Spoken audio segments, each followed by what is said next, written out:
There's a course I took that literally teaches how to pose as a buyer and daisy chain to steal deals. I know what course you're talking about. I know exactly what you're talking about. It's true. It's true. It's true, of course. But here's the thing. I've actually, those people for sellmypaper.com, they always pose to be buyers. All you have to do, this is the most shocking thing you have to ask them. Show me a proof of funds. They get shook. They're like, oh, here's a proof of funds. They try to sweet talk around it. But here's the thing. All right, John Smith sent me a proof of funds. I look at the proof of funds. It says, John Smith is approved for $5 million from JCM Title. JCM Capital or whatever it is, right? I'm like, what? What is this? I'm like, this is not a bank.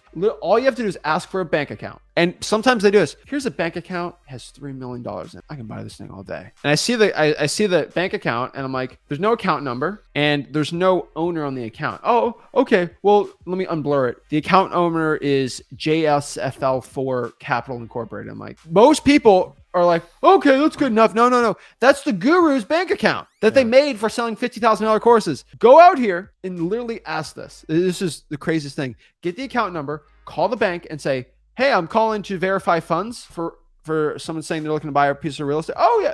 Banks are okay with this. They're perfectly Here's fine. the account number. Is the name on the account holder John Smith? No, it's Guru Smith. It's Guru Johnson. Here's the thing. Bank accounts have companies, but there's names on the companies. Yeah, they won't give you the name. They'll just verify if you have the correct name. And here's the thing. No, John Smith's not on it. It's the Guru's bank account. Remember, if it's on a letterhead, that means it's nowhere near a bank account and you're probably 30 days, even if that letter was correct for you being funded. The whole purpose of a proof of funds is make sure it's in a bank, liquid, ready to go to wire. So you have the element of speed. These letters, guys, I saw an advertisement on Fiverr the other day for $5. Guy writes proof of funds all day long. They're fake. It's all fake. So verify it. Like, stop. You have the right to call a bank and verify it. It should be on a bank's letterhead. There should be an address and there should be a phone number, and just say, listen, I'm calling to verify proof of funds. And the banks can answer yes or no questions. They're not going to give you detailed information for privacy. Here's the coolest part. This is the best part ever. You can fake a proof of funds and with no legal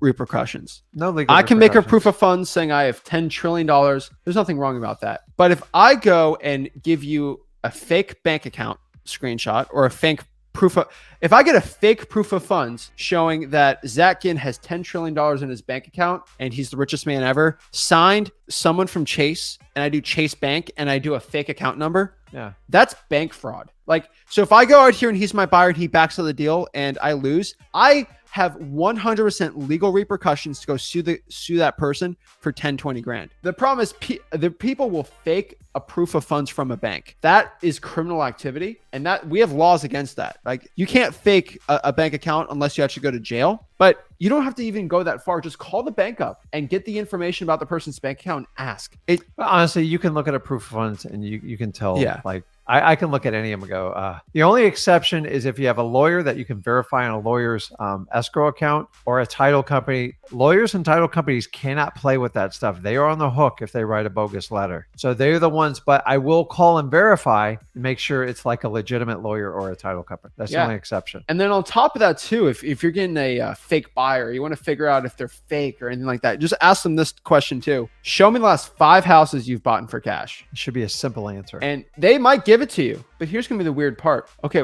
This is a deal in Florida. Why are the last 5 cash sales in Gilbert, Arizona? Like, what is that? And I look at the person who signed the deed. It's a guru. It's not the guy. It's not John Smith. It's a guru. You know what that means? That means it's a guru's proof of funds. It's a guru fake buyer. Because that guy, it's part of their course and their program. That guy that they're using as their credibility, it's not him. He never bought a deal. He's 18 years old. He just spent 40 grand on his mom's bank credit card to go pay for the program. That's how you deal with these fake, stupid cash buyers that are daisy chaining you. All my legit cash buyers, I've made over $30,000 on like assignment deals on. They all have bought at least 5 houses for cash, or at worst had 5 rental properties that I can verify on a deed.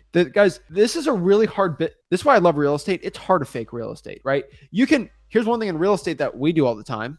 We can hide our assets, that's very easy to do. But if someone has to prove, if you ask me, give me 5 real estate deals that you own or the 5 last properties you bought for cash, I can verify it like that. And it's hard to fake it, right? Anybody can fake anything else, but that's why I love real estate so much. The fakes don't live in this business. So if you're going out here and worrying if someone's going to steal your deal, They won't. Now, the last part here, I want you guys to understand, we're deep diving on this. If you have a buyer and you're scared that that buyer is going to daisy chain that deal to another buyer, a legit buyer could do that. All you have to do is ask for this beautiful thing. No daisy chainer will ever do this. A non-refundable earnest money deposit, right? Yeah, they'll never do it. So what is a non-refundable earnest money deposit, and why don't daisy chainers like that? Well, number one, they don't have the money. And number two, most daisy chainers, I'd say 60, 70% of them fall out. And what they want to do is throw a lot of mud on the wall and see what sticks. So if they throw out 30 contracts and 2 or 3 close, that's a win because it didn't cost them any money. Now, on the assignment contracts me and Zach put out, you have to ask for permission to daisy chain it. You don't get it. You can't just keep selling the assignment of the assignment. So make sure you're using bona fide assignment of contracts to protect your interest, because if you don't have it spelled out in your contract, especially your assignment, anybody can daisy chain your stuff. Daisy chain people don't want to put up the money. And here's how you really know it. You'll start to get a long-winded story. That means they're lying to you. Just move on. Because the story's kind of like, well, you know, here's what I use my business partner's sister's, fiance's, brother's, sister's funds, and he's out of the country. But if you'll just bear with me, I'll get this deal done. And then they'll even entice you with more money. It's a waste of time, guys. They're telling you, I'm messing with you, and I'm most likely going to screw you over. Avoid me at all costs. The sweeter the story sounds, more so. I just don't waste my time. I have to put up with plenty of motivated sellers issues. I have no time for the cash buyer's story. Don't deal with it. And so that's how you don't get your deal stolen, dealt with, terrible with a bad cash buyer. If they will not honor the contract and they won't give a non-refundable deposit, heed the warning. They're going to tie you up and waste your time. Exactly.